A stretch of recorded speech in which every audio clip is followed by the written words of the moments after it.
In 1970, a psychologist named Jane Roberts conducted what would become one of the most suppressed interviews in modern history. The entity she channeled, Seth, wasn't claiming to be someone's deceased grandmother or a historical figure.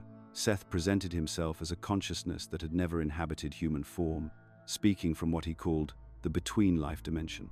What made this interview so threatening wasn't just another afterlife theory. Seth provided precise details about the continuation of consciousness after death that directly contradicted every major religious doctrine and scientific assumption about human mortality. He described how our loved ones exist in what he termed beta bodies, renewed forms that appear at their physical prime, typically around age 30, regardless of their age at death. The interview was quietly removed from circulation. Religious institutions couldn't reconcile Seth's descriptions with traditional heaven and hell narratives. Scientists dismissed it because it suggested consciousness operates independently of brain function, but the suppression only raised more questions. Why would detailed descriptions of post-death existence pose such a threat to established power structures? What Seth revealed next would challenge everything we think we know about where consciousness actually goes. In 1963, a young English instructor at Elmira College named Jane Roberts sat down with her husband Robert Butts for what they thought would be a simple experiment with a Ouija board. They were curious about psychic phenomena, nothing more. What happened next would challenge every assumption we hold about consciousness and the nature of reality itself. During their third session, something extraordinary occurred. The planchette began moving with unprecedented speed and precision, spelling out complex philosophical concepts that neither Jane nor Robert had ever encountered. But then came the moment that changed everything. The O and a C entity communicating through the board identified itself with a single word: Seth. What makes this case so remarkable isn't just the initial contact, but what happened when Jane decided to bypass the board entirely. During their next session, she suddenly felt an overwhelming urge to speak. When she opened her mouth, a completely different voice emerged, deeper, more resonant, with an accent that linguistic experts later described as having no earthly origin. Her posture changed, her facial expressions transformed, and most unnervingly, her eyes took on an intensity that Robert described as looking through you into dimensions I couldn't see. This wasn't Jane Roberts anymore. This was Seth, speaking directly through her vocal cords. Seth's first revelation was about his own nature. He explained that he was what he called a consciousness no longer focused in physical reality, an entity who had completed multiple lifetimes on Earth and now existed in what he termed the between. This wasn't heaven or hell as religions describe them, but rather a state of existence that transcends our physical dimension entirely. The descriptions Seth provided of this realm shattered conventional afterlife imagery. He spoke of finding himself in a vast green valley surrounded by mountains so magnificent they seemed to pulse with their own inner light. But here's what made his account so compelling. This wasn't a fixed location like our earthly geography. The landscape itself responded to consciousness, shifting and evolving based on the thoughts and emotions of those who inhabited it. Time, as Seth described it, simply didn't exist there the way we understand it. Past, present, and future became fluid concepts. He could observe his previous incarnations as easily as we might flip through a photo album, but with the added dimension of actually experiencing those lives simultaneously. Imagine having access to every skill you've ever developed, every relationship you've ever cherished, every moment of joy you've ever felt, all existing in an eternal now. But perhaps most fascinating was Seth's description of what he called the beta body, the true essence of personality that continues after physical death. According to Seth, what we consider our real self, our physical body and brain-based consciousness, is actually just a temporary projection of this greater identity. The beta body contains all of our memories, personality traits, and accumulated wisdom from not just our current life, but from every incarnation we've ever experienced. Seth described encountering individuals he had known during his physical incarnations, but they appeared radically different from how they had died. An elderly woman who had passed away, frail and confused from dementia, appeared as a vibrant young adult, her mind sharp and clear. A child who had died in infancy manifested as a fully mature soul, able to communicate the wisdom accumulated through multiple lifetimes. These weren't arbitrary transformations. Each person appeared in what Seth called their optimal form, reflecting their true spiritual essence rather than the limitations of their final physical condition. This concept demolishes our most fundamental assumptions about identity and consciousness. If Seth's account is accurate, then the confused, diminished person we might see in a hospital bed during their final moments bears no resemblance to who they become the instant they transition. The grandfather lost to Alzheimer's, the friend ravaged by cancer, the child taken too soon, all emerge into this greater reality with their full consciousness not just restored, but expanded beyond anything they experienced while physical. Some of Seth's most controversial revelations about the mechanics of consciousness transfer were deemed too sensitive for public channels. These deeper insights are shared exclusively through our free Insights Academy newsletter, where you'll also receive a complimentary copy of the Kybalion for a limited time. What made Seth's communications even more credible was his ability to provide information that Jane Roberts could never have known. He accurately described the contents of sealed envelopes, provided detailed historical information that was later verified by researchers, and demonstrated knowledge of advanced physics concepts that wouldn't become mainstream scientific theory for decades. During one session, Seth described the behavior of subatomic particles in ways that perfectly aligned with quantum mechanical principles that Jane, an English teacher, had never studied. The implications of Seth's revelations extend far beyond personal comfort about death. If consciousness truly continues in this expanded form, then every moment of growth, every act of love, every lesson learned in this physical existence contributes to an eternal identity that transcends bodily death. The struggles we face, the relationships we build, the wisdom we gain, none of it is lost when our physical form fails. This understanding transforms how we view not just death, but life itself. If we are eternal beings temporarily focused in physical reality for the purpose of growth and experience, then our current challenges take on entirely new meaning. They become opportunities for expansion rather than random suffering, choices that shape not just our current existence but our eternal development. Seth's account also suggests that our deceased loved ones aren't gone in any meaningful sense. They've simply shifted their focus to a broader dimension of existence, one where they can observe and even influence our lives in ways we're only beginning to understand. The grandmother who seems to send signs through repeated number sequences, the spouse whose presence you feel during difficult moments, the child who visits in dreams with messages of comfort, all these experiences align perfectly with Seth's descriptions of how consciousness operates across dimensional boundaries. What makes this so threatening to established paradigms is how it renders obsolete both materialist science and traditional religious doctrine. If Seth's revelations are accurate, then consciousness isn't produced by the brain, death isn't final, and our understanding of reality itself is fundamentally incomplete. No wonder this information was considered too dangerous for mainstream consumption. Here's the thing that blew my mind when I first encountered Seth's teachings about the beta body, and I guarantee it's going to challenge everything you think you know about yourself and what happens when we die. Seth described something he called the beta body, and this isn't just some mystical concept floating around in New Age circles. This is the actual vehicle of your consciousness, the real you that exists right now, while you're listening to this, and continues to exist long after your physical body stops functioning. Think about this for a moment. When you look in the mirror, you see flesh, bone, skin that ages and changes. But Seth explained that what you're seeing is essentially a shell, a temporary housing that your true self, your beta body, inhabits during this earthly experience. It's like wearing a spacesuit to explore an alien planet. The suit serves a purpose, but it's not who you are. Now, here's where it gets really fascinating. Seth claimed that most humans can't even perceive their own beta body because we've been conditioned to believe we only have 5 physical senses. But that's completely wrong. We have what Seth called subtle perception abilities that can detect this deeper layer of our existence. Have you ever met someone and instantly knew something about their character that had nothing to do with how they looked or what they said? That sudden insight that they were trustworthy, or maybe that something felt off about them. Your 5 physical senses didn't give you that information. Your eyes saw their appearance, your ears heard their voice. But that deeper knowing, that came from your beta body perceiving their beta body. This happens all the time, but we dismiss it because we've been taught it's not real. Seth said this is one of humanity's greatest mistakes, ignoring the very perceptual tools that could help us understand our true nature. When I first read about this concept, I started paying attention to these subtle perceptions in my own life. That feeling when you walk into a room and sense tension, even though everyone's smiling. That inexplicable comfort you feel around certain people. That's your beta body operating, giving you information that your physical senses can't access. But here's the revolutionary part. Seth taught that physical death is simply the moment when you shed that outer shell.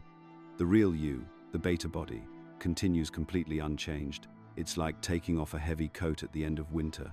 You don't cease to exist when you remove the coat. You're just more comfortable and free to move. This beta body isn't subject to the laws that govern physical matter. It doesn't age, it doesn't get sick, it doesn't deteriorate. Why? Because it exists on an entirely different plane of reality. The rules that apply to dense physical matter simply don't apply to consciousness operating at this level. Seth explained something incredible about how this works in the afterlife. Your beta body can choose its appearance based on how you want to express yourself. Most people, he said, tend to select an age that represents their optimal expression, typically around 45 years old. Not too young that they lack wisdom and experience, not so old that they feel limited by physical decline. Imagine that. Your grandmother who passed away at 89 after years of illness. According to Seth, she's now expressing herself as her most vibrant, capable self. Your friend who died too young in an accident, he's not stuck as a teenager forever. He can experience the fullness of who he was meant to become. This completely changes how we think about identity, doesn't it? We spend so much time worried about aging, about our appearance, about physical limitations. But Seth taught that these are temporary constraints that only affect the shell we're wearing, not our true selves. I remember talking to a woman whose husband had Alzheimer's before he died. She was devastated, feeling like she'd lost him years before his body gave out. When she learned about Seth's teachings on the beta body, she realized that the man she fell in love with, his humor, his intelligence, his love for her, all of that was intact in his beta body. The disease had only affected the physical brain, not his true consciousness. This knowledge transforms our relationship with death from fear to understanding. We're not facing annihilation, we're approaching a transition. Like a butterfly emerging from a cocoon, we're not losing something essential. We're gaining freedom from the limitations that confined us. But here's what really gets me excited about this concept. If Seth is right, then you have access to your beta body right now. Those intuitive hits, those moments of knowing something beyond what your physical senses tell you, those experiences of feeling connected to something larger than yourself, that's evidence of your true nature. Start paying attention to these subtle perceptions in your daily life. When you meet someone new, notice what you sense beyond their physical appearance. When you walk into different spaces, feel the energy that has nothing to do with what you can see or hear. You're beginning to recognize the beta body that you truly are. This isn't just philosophical speculation, this is practical knowledge about the nature of consciousness itself. Seth taught that understanding your beta body while you're still in physical form actually prepares you for the transition we call death. You begin to identify less with the temporary shell and more with the eternal aspect of yourself. The implications are staggering. If we truly understood that our essential self never dies, never ages, never deteriorates, how differently would we live? How much fear would dissolve?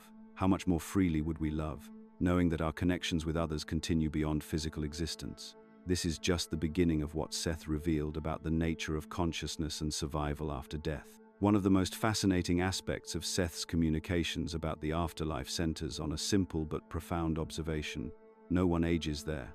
When Jane Roberts first began receiving these transmissions, Seth explained this phenomenon with a clarity that challenges everything we think we know about consciousness and reality itself. Think about what aging actually represents in our physical world. Your body deteriorates because it's subject to linear time and the constraints of matter.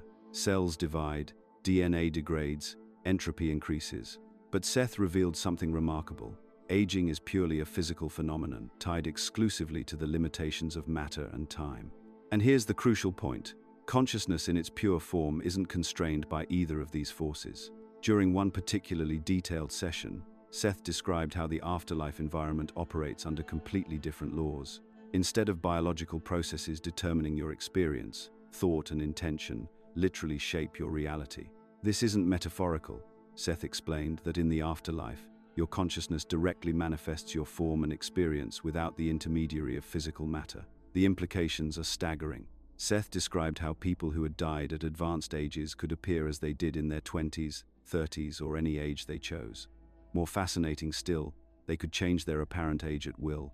A grandmother who passed at 90 might appear to newly arrived family members as she looked at 30, then shift to how she appeared at 50 when greeting other relatives who knew her best during that period.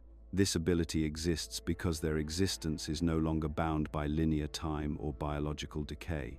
Seth explained that in the afterlife, You're not locked into the final physical form you inhabited at death. Instead, you have access to what he called your complete identity, every age, every experience, every aspect of who you've been throughout your entire physical incarnation. But why can't our physical scientists understand this phenomenon? Seth addressed this directly, explaining that they're studying matter and energy from within a material framework. They're missing the fundamental role of consciousness as the primary creative force. It's like trying to understand a movie by only examining the screen. You're looking at the projection surface while ignoring the projector itself. Seth referenced other researchers who had confirmed similar findings through their own posthumous communications. He specifically mentioned Edward Wren, a physicist who had died and subsequently communicated back about his discoveries in the afterlife. Wren's communications revealed that even the most advanced earthly scientists don't fully comprehend the true nature of what they call visible and invisible matter. They're working with incomplete data because they're studying effects while remaining largely ignorant of the consciousness that creates those effects. This connects to something profound about the nature of reality itself. In our physical world, we experience consciousness as emerging from matter, brain activity, producing thoughts and awareness. But Seth's teachings suggest the opposite. Matter emerges from consciousness. Your physical body is consciousness expressing itself in material form, not the other way around. When you understand this reversal, the absence of aging in the afterlife makes perfect sense. Physical aging occurs because consciousness is temporarily constrained by the rules of matter and time. Remove those constraints, and consciousness returns to its natural state, eternal, creative, and unlimited. Seth described this process in remarkable detail. He explained that what we call death is actually a graduation from what he termed the school of physical limitation. In physical life, your consciousness operates through the focused lens of a biological body, which creates intense but limited experiences. This limitation serves a purpose. It allows for concentrated learning and growth that wouldn't be possible in the more fluid environment of the afterlife. But once you've completed that particular course of study, you graduate into a more expanded state of being. In this expanded state, your soul can express its true nature without the biological restrictions that created the aging process in the first place. The beta body concept from Seth's earlier teachings becomes crucial here. Remember, Seth described the beta body as your actual vehicle of consciousness, the real you that exists beyond physical matter. The beta body doesn't age because it was never subject to biological processes. It's composed of what Seth called organized consciousness, rather than cellular matter. This organized consciousness maintains perfect integrity across time. While your physical body accumulated damage and wear, your beta body remained pristine and complete. When you transition to the afterlife, you're simply operating more fully through this undamaged consciousness vehicle. Seth's explanations reveal something beautiful about the fundamental nature of existence. Consciousness itself, your true essence, is eternal, creative, and unlimited by physical constraints. The aging process isn't a fundamental law of existence. It's simply one of the temporary rules that apply in the physical classroom of Earth. Understanding this transforms how we view both life and death. Physical existence becomes a temporary but valuable experience of limitation and focus, while the afterlife represents a return to consciousness's natural state of unlimited creative potential. The people you love who have passed haven't been diminished by death. They've been liberated into a fuller expression of who they truly are. This knowledge offers profound comfort, but also raises fascinating questions about the nature of identity, experience, and what it truly means to be human in the first place. Now we reach perhaps the most profound revelation Seth shared, his complete, step-by-step account of what actually happens in those crucial moments when physical death occurs and the journey that immediately follows. You need to understand something fundamental here. Everything you've been told about death, the fear, the mystery, the complete unknown, it's based on a misunderstanding of what you actually are. Remember, you're not your physical body. Your consciousness operating through that beta body we discussed. And when physical death occurs, something remarkable happens that Seth described with stunning clarity. According to Seth's account, the moment of physical death isn't the dramatic, frightening experience we've been conditioned to expect. Instead, it's simply a shift in focus. Think of it like this.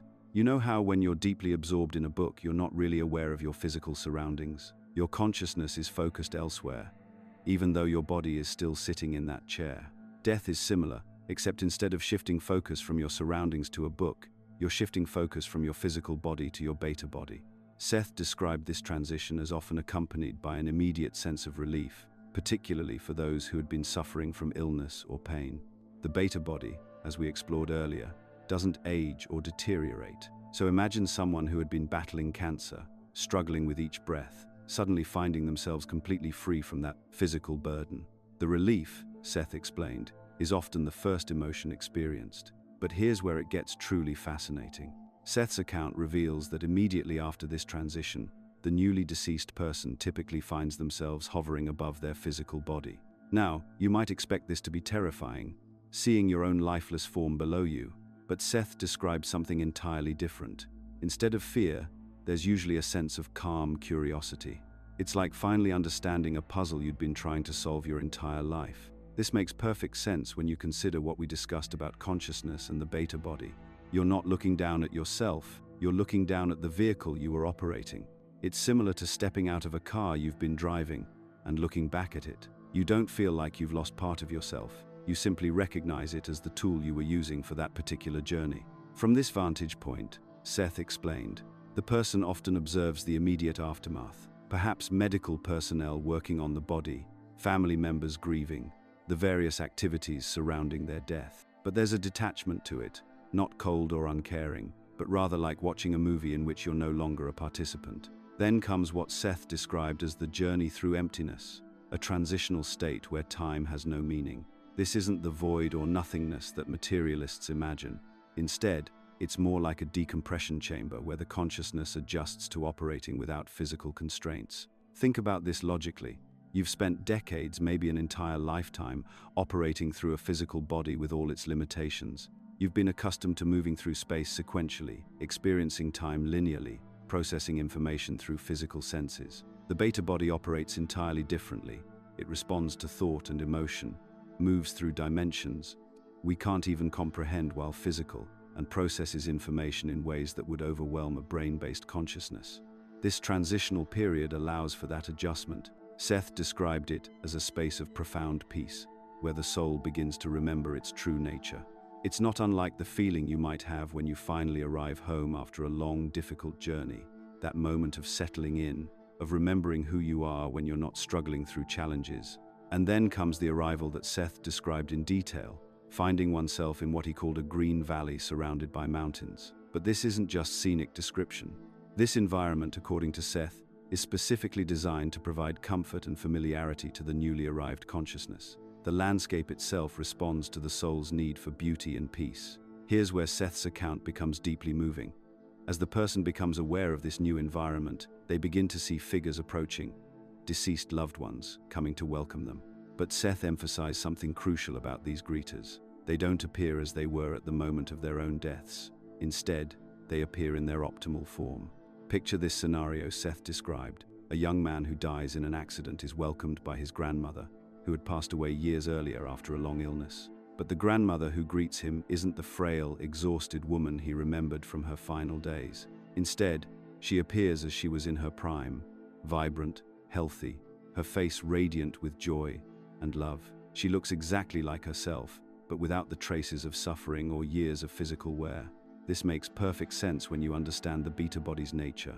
Without the constraints of physical aging or disease, consciousness naturally expresses itself in its most vital form.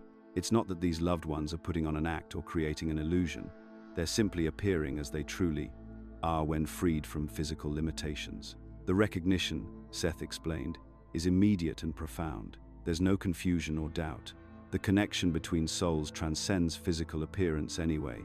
It's based on the deeper recognition of consciousness, recognizing consciousness. Following this reunion comes what Seth called the room of memories, though he emphasized this isn't necessarily a physical room as we understand it. It's more like a state of consciousness where the newly deceased reviews their earthly life. But this isn't the judgment scene depicted in religious imagery. There's no stern deity reviewing a list of sins and good deeds. Instead, Seth described it as a process of understanding. The soul reviews their experiences with complete objectivity, seeing not just their actions but the ripple effects of those actions, understanding the lessons learned and the growth achieved. It's like finally seeing a complex tapestry from the proper perspective, where individual threads that seemed random or meaningless suddenly reveal their place in the greater pattern. This review process serves a crucial purpose. It helps the soul integrate the experiences of that lifetime, understanding how each challenge contributed to their development, how each relationship taught them something essential about love, compassion, or forgiveness. Finally, Seth described the forest lake, a place where souls rest and become fully accustomed to their beta bodies. These bodies, he emphasized, feel entirely real and responsive. They're not ghostly or insubstantial. They respond to thought and emotion in ways that make them feel more real than physical bodies ever did. This is the shocking truth about death that they don't want you to understand. It's not an ending, it's a graduation. It's the moment when you finally remember who you really are and begin the next phase of your eternal existence. The implications of Seth's detailed account are staggering. If this is accurate, and the specificity and consistency of his descriptions suggest it is, then everything changes about how we view life, death, and our relationships with those we've lost. Picture this moment. You've just crossed over, still expecting to find your grandmother hunched over her walker, or your father pale and thin from his final battle with cancer. But that's not what happens at all. According to Seth's detailed accounts through Jane Roberts, one of the most profound shocks awaiting us isn't the afterlife itself. It's seeing our loved ones as they truly are, not as we remember them in their final, often diminished earthly state. Your 85-year-old grandmother, who spent her last years struggling with arthritis and memory loss, appears before you with the radiant energy of a woman in her 30s. Her eyes sparkle with the same mischief you remember from childhood stories, but now her body matches that inner vitality. The stooped shoulders are gone, the trembling hands are steady and strong. This isn't some cosmic makeover. This is her authentic self, finally free to express without the constraints of an aging physical form. Seth explains that consciousness in the afterlife operates on completely different principles than our physical reality. Here, your appearance reflects your inner state, your accumulated wisdom, and what Seth calls your optimal expression. Think about it. Why would your grandmother's soul be limited by the arthritis that plagued her final decade, when her consciousness spans experiences far beyond those painful years? But here's where it gets even more fascinating. That child you lost at age 7, they don't appear as the small child you remember. Instead, they manifest as the adult they would have become, reflecting the full maturity of their consciousness. Seth describes how a soul's appearance in the afterlife represents their complete development, not just the fragment of experience they had in one particular lifetime. This creates what Seth calls recognition challenges for newly arrived souls.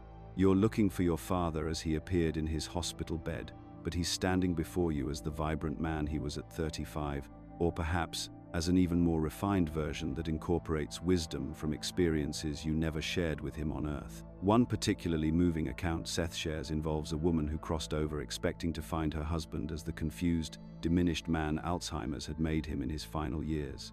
Instead, she encountered him with full clarity, his mind sharp and expanded beyond anything she'd known in their earthly marriage. The disease that had stolen his personality and memories had no power over his essential consciousness. Recognition in these encounters doesn't come through physical appearance. It comes through what Seth describes as essence recognition. Your soul knows their soul, regardless of the form either of you chooses to inhabit. It's like recognizing someone's laugh in a crowded room before you even see their face, except this recognition operates on a much deeper level of consciousness. Seth explains that these transformed loved ones serve a crucial function beyond just reunion. They become your guides and teachers, helping you understand your own transformation. Seeing your father free from the limitations that defined his final years helps you grasp that you, too, are no longer bound by the physical constraints you've always known. These guides don't just help with emotional adjustment, they're teaching you the fundamental rules of your new reality. In the afterlife, Seth explains, thought and form are intimately connected. Your loved ones demonstrate this by showing you how they've chosen their appearance based on their inner state, rather than being trapped in the form of their final earthly experience. But there's something else Seth reveals that's particularly striking. Sometimes these transformed loved ones appear not just as their optimal earthly selves, but incorporating experiences and growth that happened after their physical death. Your mother might appear with a serenity and wisdom that goes beyond anything you remember from her earthly personality, because she's been learning and growing in ways that weren't possible within physical limitations. This means you're not just reuniting with who they were, you're meeting who they've become.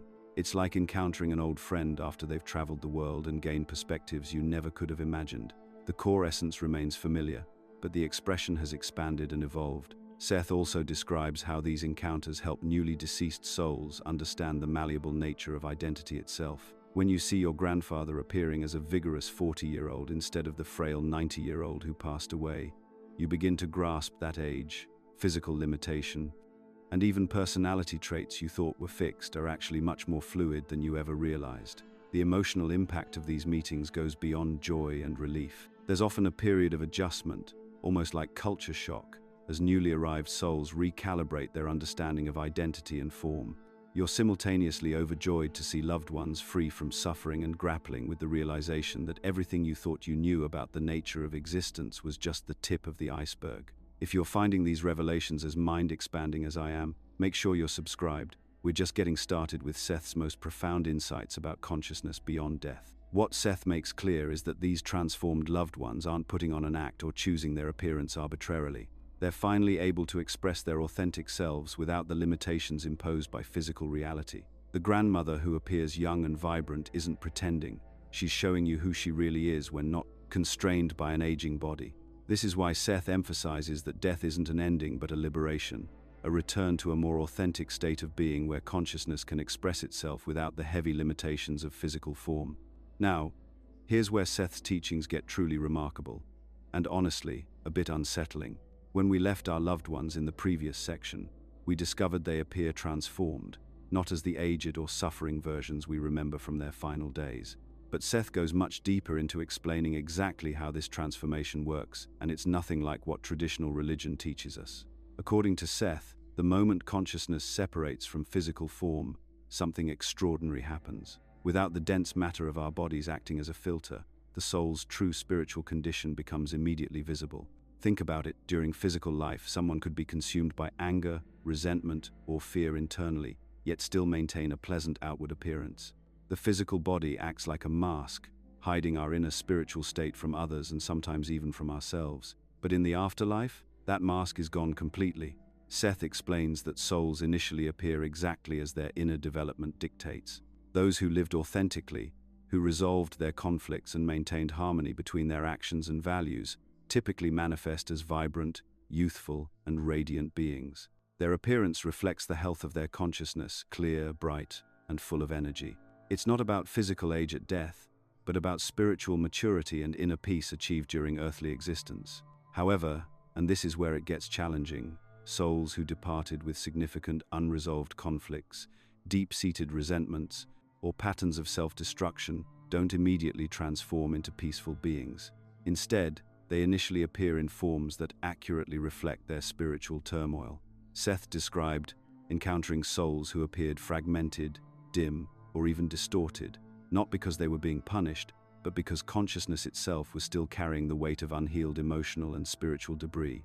This isn't divine judgment or eternal damnation. It's simply consciousness freed from physical constraints, showing its true condition without the masking effects of flesh and blood. A soul that spent decades harboring hatred might appear shadowy or fragmented. Someone who lived in constant fear might manifest as a trembling, uncertain form. The appearance becomes an honest reflection of inner reality. But here's what makes Seth's teaching so different from traditional afterlife concepts. This condition isn't permanent or punitive. It's diagnostic, like a spiritual X-ray revealing exactly what needs healing. Seth outlined a remarkable process that unfolds in these non-physical realms. The afterlife environment itself becomes a healing space where souls can finally address and resolve the emotional and spiritual burdens they accumulated during earthly existence. Without physical needs, without the constant distractions of survival and social obligations, consciousness can focus entirely on inner work. However, Seth was very clear about one crucial point. This transformation isn't automatic. It requires the soul's active willingness to release old patterns and embrace healing. Some souls, he explained, initially resist this process. They're so identified with their earthly wounds, their grievances, or their familiar patterns of thinking that they cling to them even in death. They might spend considerable time in states that mirror their earthly suffering, not because they're trapped, but because they're not yet ready to let go. This is where the role of spiritual guides becomes essential. Seth described advanced souls, beings who have progressed far in their own development, who work specifically with newly arrived consciousness. These aren't angels in the traditional sense, but rather evolved souls who understand the mechanics of spiritual healing and choose to assist others in their transformation process. These guides don't force change or impose healing. Instead, they create conditions that help newer arrivals recognize their own patterns and understand the possibility of release. They might appear as familiar figures, sometimes as deceased relatives, sometimes as archetypal wise beings, sometimes in forms that the arriving soul can best receive guidance from. Their role is to help souls understand that the emotional and spiritual debris they're carrying isn't their true nature. It's accumulated material that can be released. The healing process itself involves what Seth called consciousness review, not a judgment by external authorities, but a deep, honest examination of earthly experiences from the perspective of the soul's true nature. Souls begin to see how their wounds developed, how their patterns formed, and most importantly, how these patterns served purposes during physical life but are no longer necessary. Seth emphasized that this review happens with complete compassion and understanding. Souls don't experience shame or punishment during this process. Instead, they experience profound recognition and relief as they understand the deeper purposes behind their earthly struggles and begin to release the emotional charge these experiences carried. As this healing progresses, the soul's appearance gradually transforms. The fragmentation heals, the dimness brightens, the distortions resolve. What emerges is the soul's authentic nature, the consciousness that existed before earthly wounds and will continue beyond their healing. This is why our loved ones appear transformed when we encounter them. They've undergone this renewal process. Seth taught that this renewal is actually one of the primary purposes of afterlife experience. It's not eternal rest or unchanging bliss, but active healing and continued development. The afterlife becomes a kind of spiritual rehabilitation center, where souls can finally address what couldn't be fully healed during the intensity and limitations of physical existence. This understanding completely reframes how we view our earthly struggles. Rather than seeing our wounds, traumas, and challenges as permanent damage to our essential being, Seth's teachings reveal them as temporary conditions that contribute to soul growth and will ultimately be resolved in broader cycles of consciousness development. The implications of this are staggering. It means every person we've lost, regardless of how they appeared to suffer in their final days or what unresolved issues they carried, has the opportunity for complete spiritual renewal and healing. Here's the thing that's going to completely shift how you see death, and I mean fundamentally change everything you've been taught to believe about it. We've been conditioned to view death as the ultimate ending, the final curtain call, the moment when everything we are just stops. But Seth reveals something that should make us question why we've been programmed to fear what is actually the most liberating experience a consciousness can have. Think about how our entire society is built around this terror of death. The medical industry spending billions to yen-chan life by mere months. The insurance companies profiting off our fear of leaving our families unprepared. The religions that use death as the ultimate threat to keep us in line. But what if I told you that death is actually graduation day from the most restrictive school you'll ever attend? Seth explains that physical existence is like being enrolled in an incredibly challenging educational program, one where consciousness agrees to operate under severe limitations that simply don't exist in our natural state. We accept the constraints of matter, where our thoughts can't instantly become reality. We agree to experience time as a linear prison, aging these bodies day by day, watching them become more vulnerable and limited. We sign up for an existence where we're separated from other consciousness by physical barriers, where we can't directly share thoughts and experiences. Imagine being a master pianist who voluntarily agrees to perform while wearing thick gloves and a blindfold, just to see what you can learn from the challenge. That's what we do when we incarnate into physical reality. We're consciousness that normally operates with incredible freedom and creative power, deliberately limiting ourselves to learn specific lessons that can only be mastered under these restrictive conditions. But here's what changes everything about how you understand death. It's not the end of your education. It's graduation from the remedial course into advanced studies. When someone dies, they're not disappearing into nothingness. They're shedding those heavy gloves and removing that blindfold. They're stepping out of the restrictive classroom and into a realm where consciousness can operate with its full capabilities restored. Seth describes the afterlife as a dimension where thought becomes reality instantly, where you can communicate directly with other consciousness without the barriers of physical bodies and limited language, where you have access to knowledge and understanding that's impossible to grasp while operating under physical constraints. It's not some vague, cloudy heaven where people play harps. It's an active, dynamic environment where consciousness continues to learn and develop, but now through direct experience rather than through struggle against physical limitations. The souls you encountered in those earlier sections, the ones who appeared transformed rather than as you remembered them, they're not different people. They're the same consciousness you knew, but now operating without the restrictions that defined their physical existence. That grandmother who seemed confused and limited by dementia in her final years, her consciousness is now free to express its full clarity and wisdom. That friend who struggled with depression and anxiety, they're now experiencing the natural joy and expansiveness that physical brain chemistry had been blocking. But this isn't about consciousness just floating around in some eternal retirement. Seth reveals that the afterlife is incredibly active and purposeful.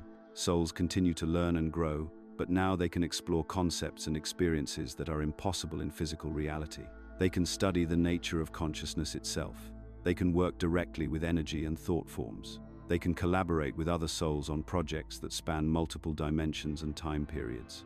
Many souls, after spending time in this expanded state, actually choose to return to physical existence. But they come back with greater wisdom and understanding. They've had time to process their previous life experiences from a broader perspective. They've gained insights that can only come from operating outside physical limitations.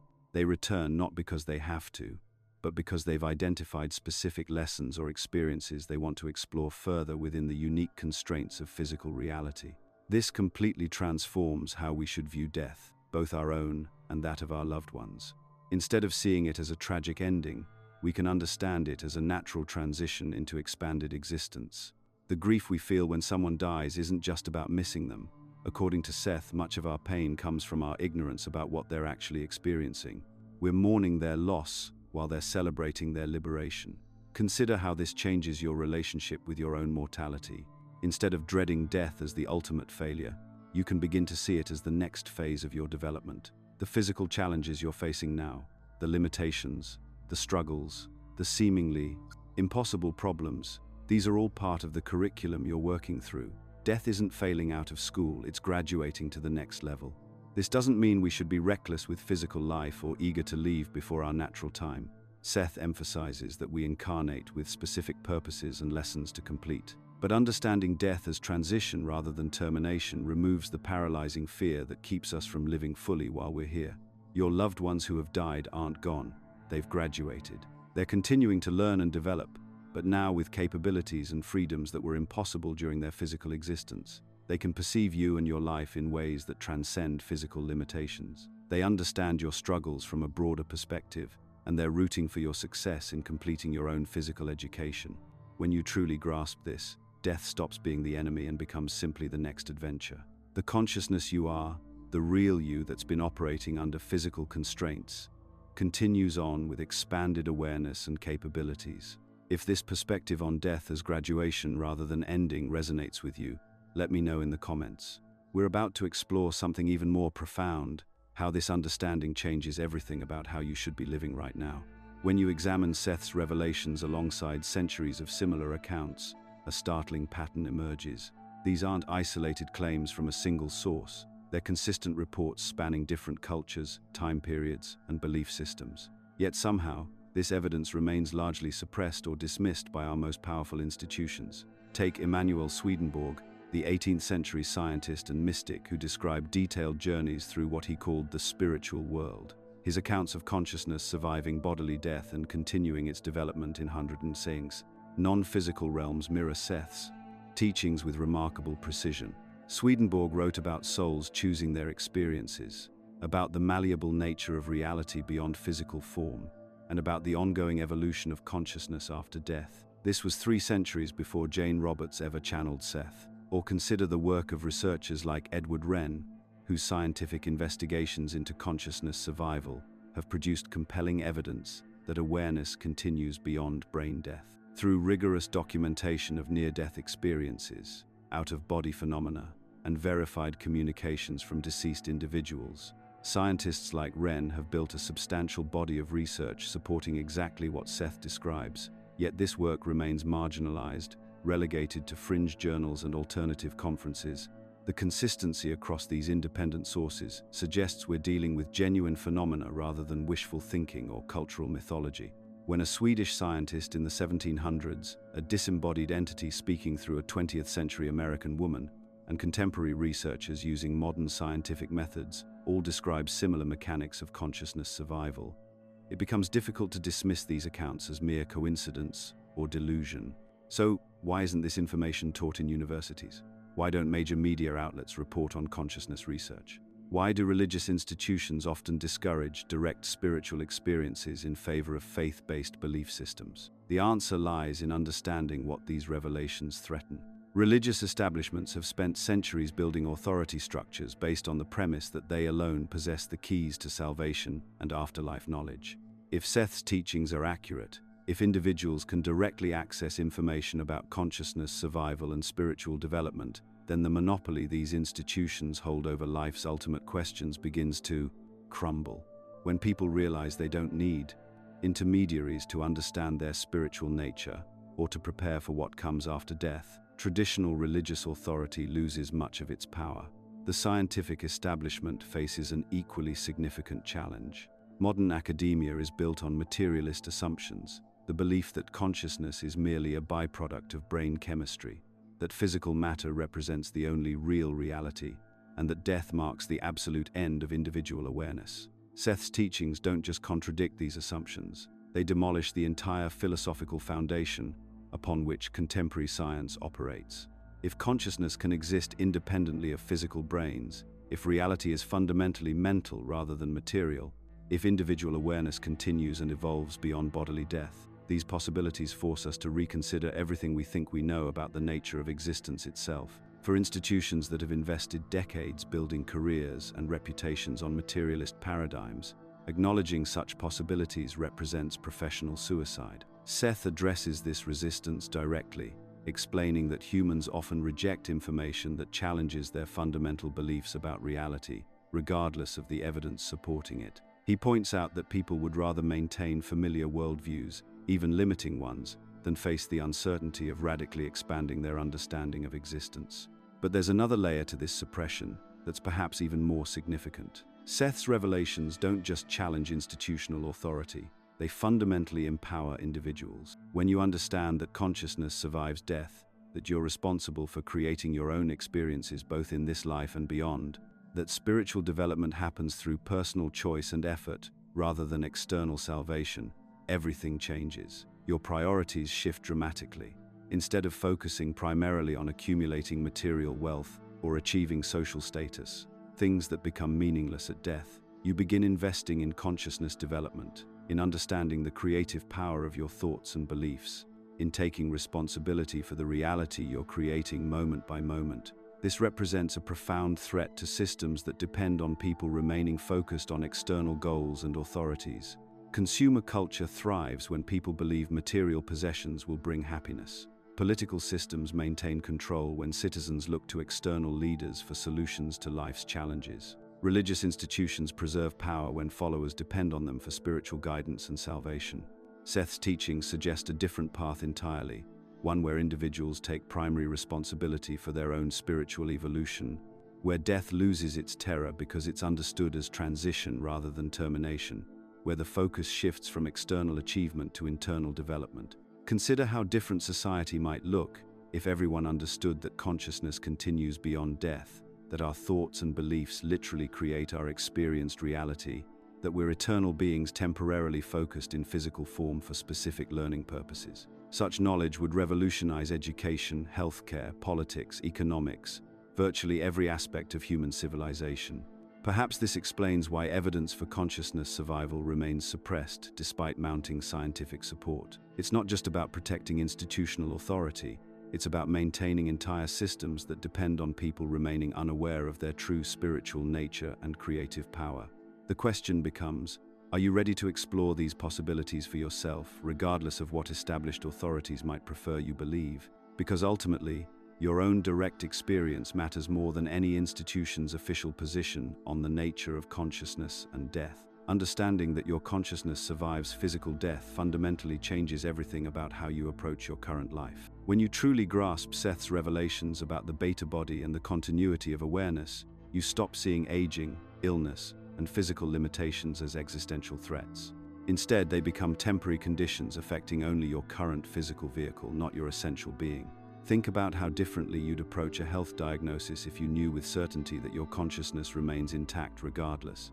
This doesn't mean becoming reckless with your physical body, but rather approaching challenges with a deeper perspective. Your body ages, experiences pain, and eventually stops functioning, but the you that thinks, feels, and experiences continues its journey in an expanded form. This understanding transforms your relationships in profound ways. Every connection you make with another person extends far beyond the physical realm. Seth describes how the bonds we form continue and often strengthen after physical death because they're no longer constrained by the limitations of physical communication. When you argue with a family member or feel distant from a friend, remember that these relationships have an eternal dimension. The love you share, the growth you experience together, the ways you challenge and support each other, all of this continues. I've noticed that people who truly understand this concept become more patient with difficult relationships.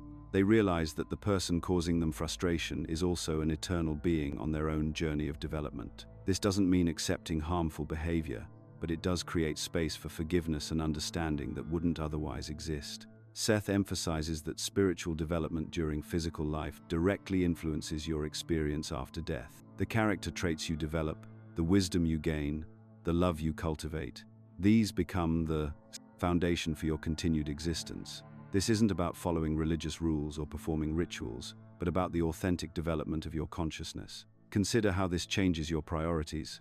Career success, material accumulation, and social status don't disappear in importance, but they take their proper place as tools for growth rather than ultimate goals. The patience you develop dealing with a difficult boss, the compassion you show to someone in need, the courage you find when facing your fears, these qualities become permanent parts of who you are.